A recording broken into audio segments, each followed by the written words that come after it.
All right, so get ready because today we're going to be doing a deep dive into the New York City psytrance scene Okay. of the late 90s and early 2000s. Nice. Specifically a collective called Synthetic Sadhus. It's interesting. And our source for this deep dive is a website called transam.org, which is amazing. Oh, wow. It's like a first-hand account of what was happening from like 99 to 2003. Okay.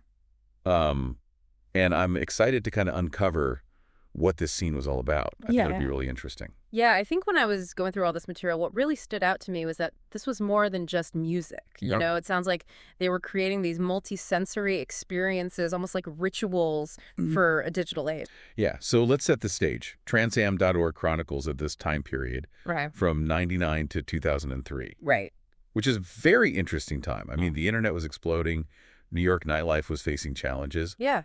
And we see right away parties like Tsunami at Vinyl Guy in Mind in Philadelphia, even DMT events. Yeah, and you know what's interesting is each of these collectives that you're mentioning seem to have their own very distinct energy. Like you have Subtle Chaos Spectra Titi Records. Right. It's like this incredible melting pot of sounds and styles. Yeah. And they're all united by this love for psychedelic trance music. Yeah, and then all of a sudden in May of 99, Synthetic Sadhus comes onto the scene. Oh, wow. They have this party at Sound Factory, Okay. and the DJs are Jorg Moonwalker Psycho Cloud.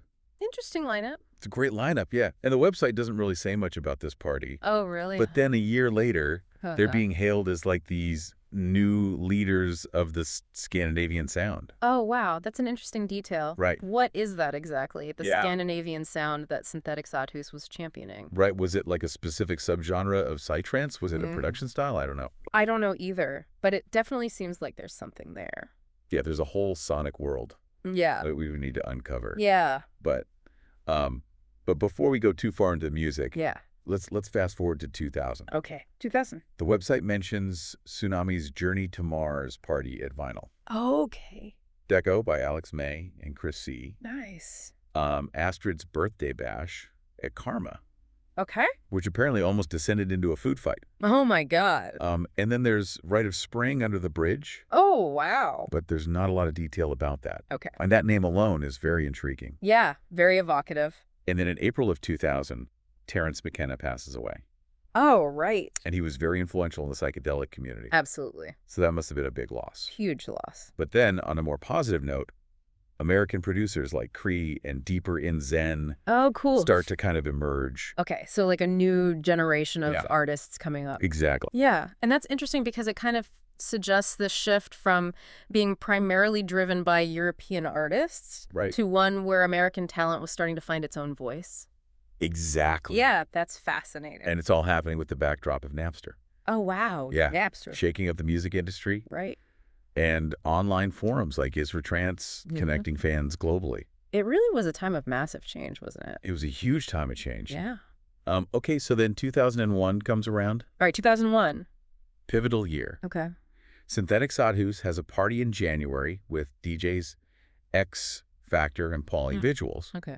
by India Droff and Hitari. Okay.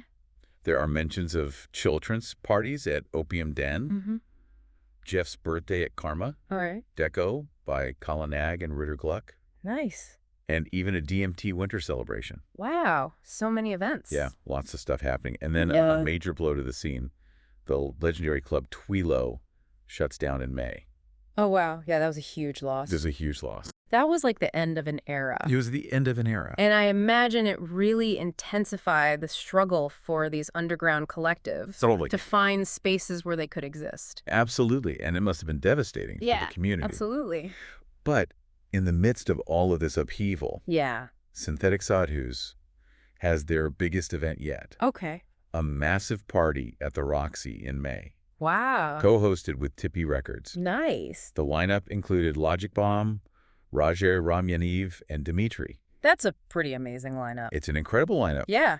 Deco by Brahma, and a chill-out space designed by Wanderlust. I mean, you know those names, Brahma, Wanderlust. They're not just creating decorations. Right. They're crafting entire environments, you know? Right. It must have been incredible to walk into that space. Totally. You've got the fluorescent art working in tandem with the music. Right. Just this completely immersive experience. Totally. And this party wasn't just a celebration. Oh. It was almost like a call to arms. Oh. Because there's this email on the website Oh, wow. from someone called Machine Elf. Machine Elf. Okay. Yeah, and he's urging people to come out and support the scene Oh, wow. because it's a make or break moment. Wow.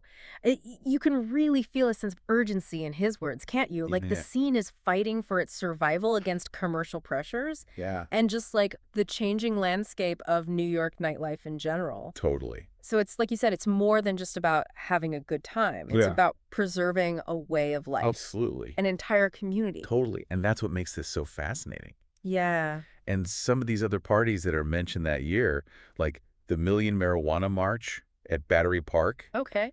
with Subtle Chaos providing the sound, a Goa Trash Party with Jamantanya and Duty Asher DJing, and even something called a Oh, DMT Ski Techno Sweat Lodge. wait, a sweat lodge? Yeah. Combined with skate techno. I know. That's fascinating. It's like they're constantly pushing boundaries. Yeah. Blending all these different traditions and technologies. Yeah, they're not afraid to experiment, are they? And that's what comes through in everything they do. Yeah. And then 2002, Okay. tragedy strikes Christine Hervé, who's one of the driving forces behind Synthetic Sadhus, passes away. Oh, wow. I'm so sorry. And Jills writes this really heartbreaking tribute on transam.org Oh, gosh. and explains that Synthetic Sadhus was really meant to bridge this gap Mhm. between ancient and modern, Oh, wow. connecting spiritual practices Yeah. with electronic music and art. So it was very intentional. Very intentional. It's not just throwing parties. It wasn't just about having fun. It was about creating something much deeper. It was about creating spaces for transformation, Yeah. for exploring consciousness Yeah. and connecting to something larger than themselves. It's really beautiful, actually, when you think about it like that. It is beautiful. Yeah. And their March 2002 party was a celebration of Dragonfly Records' 10th anniversary. Oh, wow. Logic Bomb and Alien Project were headlining, Nice. Digo by M, and a Chill Out Lounge by Subtle Chaos. Oh. But the website mentions some growing pains. Oh.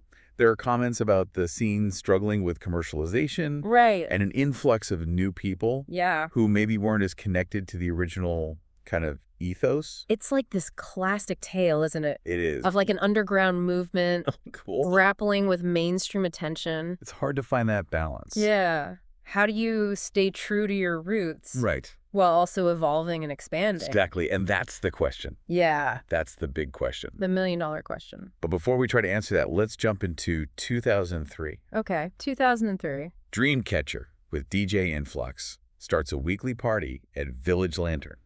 All right. And there's buzz about Goa Gill possibly returning to the East Coast. Nice. And this is also when Friendster launches. Oh, wow. Friendster. Another sign of the times, right? I know. Just how quickly technology was changing things. It makes you wonder how all this was influencing the scene. Yeah, Like how yeah. people were connecting and how the music was being produced and shared. Absolutely. It's a great question to keep in mind. Yeah. As we continue exploring the world of synthetic sadhus, you know, it's fascinating to see these technological shifts happening alongside these cultural ones. Right. So in March of 2003, Yeah. there's this party. Yeah. The Brazilians Neurobiotic Party, Okay. headlined by Vibra and Influx. Okay. And the website says that it had like one of the best deco NY has seen. Okay. But guess what? What? The cops shut it down at 8 a.m. Oh, no. Yeah. Well, hold on for a second. Techo. Yeah, I mean, for those of us who weren't hitting up Psytrance parties back then, right. what does that even mean? So deco is short for decoration. Okay. But in this scene, it was so much more Okay. than just like streamers and balloons. We're talking elaborate, often fluorescent installations. Okay. Think like psychedelic tapestries, UV reactive sculptures, Wow. even projections mapped onto those sculptures. Wow. It was all about creating a visual feast. Yeah. that complemented the music and enhanced the whole sensory experience. So it's like stepping into another world Exactly. designed to transport you. Yes, and it wasn't just about the aesthetics either. Okay. The chill-out environments were just as important. Okay. So picture like comfy spaces filled with pillows and blankets. Yeah. Maybe some ambient music or even tea ceremonies happening. Wow. A place to decompress and connect with other people. Makes sense with Yeah. music this intense. Right. You'd probably need a place to catch your breath. Yeah, totally. But back to that party getting shut down by the police. Yeah. It seems like that clash with the authorities is a recurring theme in these transam.org archives. Definitely a recurring theme. This scene was pushing boundaries, musically, culturally, and that often led to friction with the more conservative elements of society. Right. I mean, this was a time when rave culture was still being demonized Absolutely. in the media. A lot of fear and misunderstanding surrounding it. Totally. So Synthetic Sadhus was navigating not just the evolution of music and technology, Right. but also the social and political landscape. Exactly. They were operating on multiple levels simultaneously. Yeah. And it makes their story even more impressive It does. when you think about it that way. I Yeah. mean, they were pioneers, Yeah, forging a path through uncharted territory. for sure. Speaking of pioneers, there's one Synthetic Sadhus party that really captures that spirit. Oh, yeah. Their Firefly, a spring ritual event in the Catskills in 2003. Okay. The website describes it as having DJs, live music workshops, Cool. and a whole lot of psychedelia. It sounds like a mini festival. It does. Almost like a precursor to the transformational festivals we see today. It does. Which really speaks to this desire to create a holistic experience. That goes beyond just dancing and listening to music. Right. They were incorporating nature, spirituality, self-expression. And that ties back to Jill's vision Yeah. for Synthetic Sadhus Right. to bridge that gap between ancient traditions and modern expression. Exactly. They weren't just throwing parties. Right. They were creating spaces for exploration and transformation. And they were doing it at a time when the foundations of the scene were shifting. Right. Like file sharing was exploding. Yeah. Online communities were forming. Yeah. The music industry was in a state of upheaval. Absolutely. So they had to adapt to all of that Right. while staying true to their core values. It really is a testament to their ingenuity and resilience. It is. But let's not forget that they weren't doing this in a vacuum. Right. They were part of a larger movement, a global community of people who were united by this love for Psytrance. That sense of community really comes through in these transam.org archives. It does. You see in the shout-outs, the tributes, the calls to action. Totally. This wasn't just a scene. Yeah. It was a family. It's inspiring to see how people came together Yeah. to create something so beautiful and meaningful, despite all those challenges they face. Yeah, it makes you wonder what we can learn from their story, Totally. what insights we can apply to our own lives and communities today. Yeah. Those are the questions we'll be exploring Right. as we continue our deep dive into the world of Synthetic Sadhus. It's amazing how Synthetic Sadhus was able to do so much in such a short period of time. Right. And they were able to really thrive even with so many changes happening around them. It's true. They had this incredible ability to adapt, Right. to embrace new technologies, but still stay true to their vision. Exactly. And I think that's something that we can all learn from. Yeah, absolutely. Like for anyone who's trying to build something meaningful today, the world is constantly changing. It is. But the things that really matter, Right. like our desire for connection, our need to express ourselves, For sure. our search for something bigger than ourselves, Exactly. those things never really go away. Those are the constants, right? They are the constants. Yeah. So if Synthetic Sadhus were starting out today Okay. in 2023, Yeah.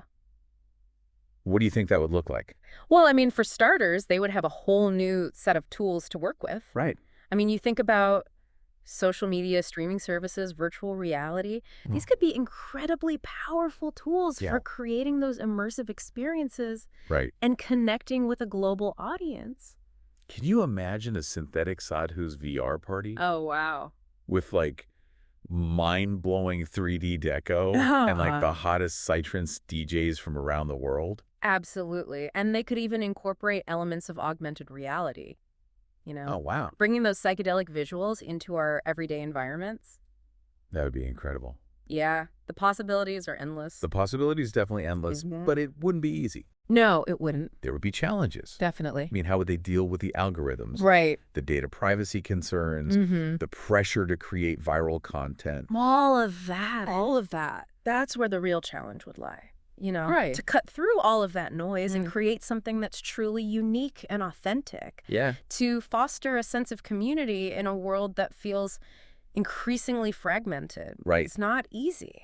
It's not easy at all. And I think we need a new kind of synthetic sadhus. Maybe we do. Someone who understands the power of technology, Yeah. but also remembers the importance of human connection, of intentionality, Right. of creating those spaces for genuine transformation. Exactly. Makes you wonder what the real legacy of synthetic sadhus is. Yeah, what is it? Is it to inspire these future generations Maybe to it's bridge those worlds? to blend the ancient and the modern, Yeah. digital and the physical. In a way that helps us evolve? Exactly, in a way that serves the evolution of consciousness. Yeah.